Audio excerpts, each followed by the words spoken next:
যে বিধি দ্বারা স্থাপিত ভারতের সংবিধানের প্রতি আমি অকৃত্রিম নিষ্ঠা ও আনুগত্য পোষণ করিব। আমি ভারতের সার্বভৌমত্ব ও অখণ্ডতা রক্ষা করিব এবং যে কর্তব্যভার আমি গ্রহণ করিতে উদ্যত হইয়াছি তাহা নিষ্ঠাপূর্বক নির্বাহ করিব।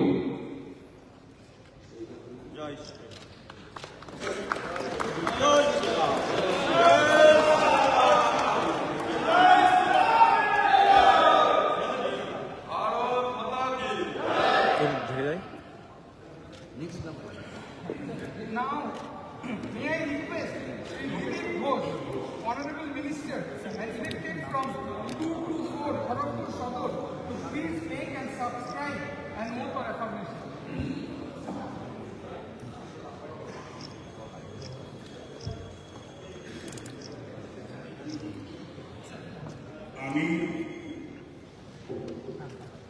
আমি শ্রী দিলীপ কুমার ঘোষ পশ্চিমবঙ্গ বিধানসভার সদস্য নির্বাচিত